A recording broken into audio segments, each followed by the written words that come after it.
Javio da se obrati skupu, izvolite. Dobar dan, Bog vam pomogao.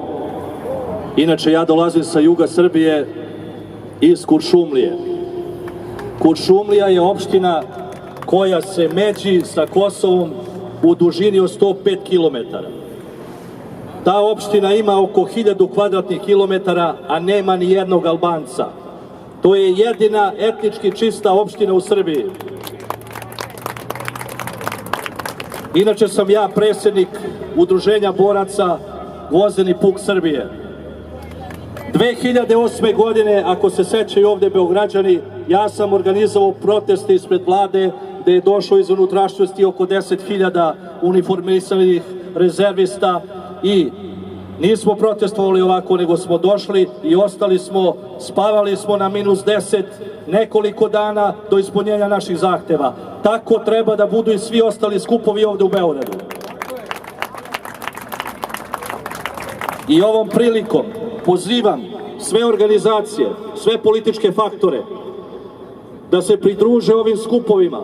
Skup mora biti jedinstven svih organizacija ako hoćemo da postignemo nešto i da ova štetočinska vlast da ostavke.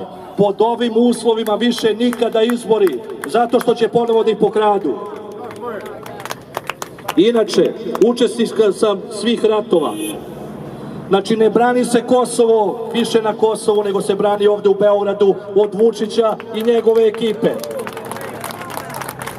Ako smo mi ginuli, ako su moji prijatelji ginuli, koji su bili vojnici tada zajedno sa mnom, ja neću dozvoliti da moja deca ginu, nego ćemo se boriti na sve načine da promenimo ove ljude koji pregovaraju već 7 godina u naše ime i u ime Srbije oko Kosova i na kraju kažu mi nemamo ništa. Pa šta si pregovarao?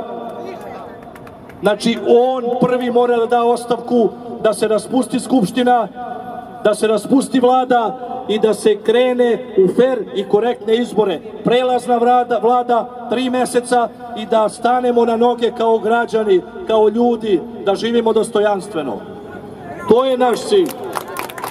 90. godina, ovi koji su danas na vlasti, isto su bili tada na vlasti i nas su slali u ratove, a oni su delili stanove ovde u Beogradu. Sada su oni na vlasti, a mi patimo bez struje, bez hrane, bez hleba.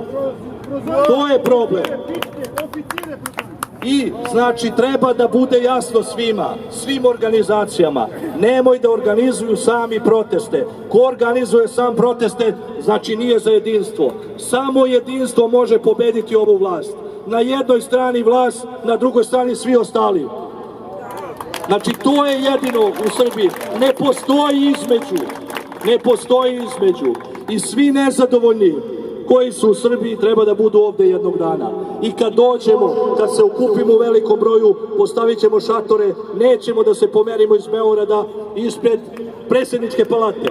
Znači, nećemo dok ne daju ostavke. Ja bih toliko, ja sam praktičan, nisam doktor nauka, samo sam mašinac. I zbog toga sam praktičan. Hvala lepo. Hvala gospodinu Miloševiću. Molim doktora Blagoja Ristovića da se obrati skupu.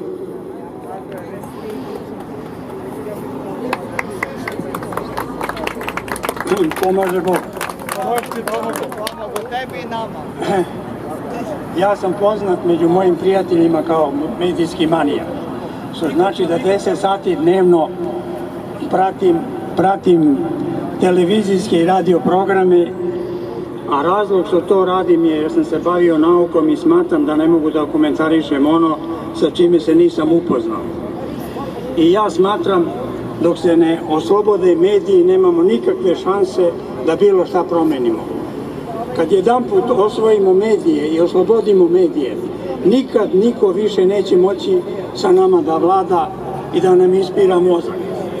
Ja sam lično pisao RRA i ovom REM-u protiv narodnog poslanika koga ja nazivam Gebelsom u liku Bormana, radi se o Vladimiru Đukanoviću, koji godinama ispira mozak našem narodu i ne dozvoljava da bilo ko nešto kaže ko ne misli kao i on.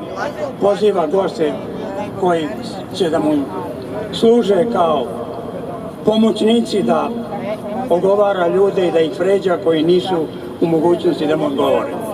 I kad su mediji u pitanju, ovaj ću da završim, ja predlažem nekoj budućoj vlasti, kad se bude birali ljudi koji će biti u REM-u, da moraju biti izabrani dvotrećinskom većinom u Skupštini, da imaju obavezu svaka 3 meseca na javnom servisu da narodu predoče stanje u medijima i da obaveste one koje i opomenu one koje ili kazne koji su prekršili zakon o medijima.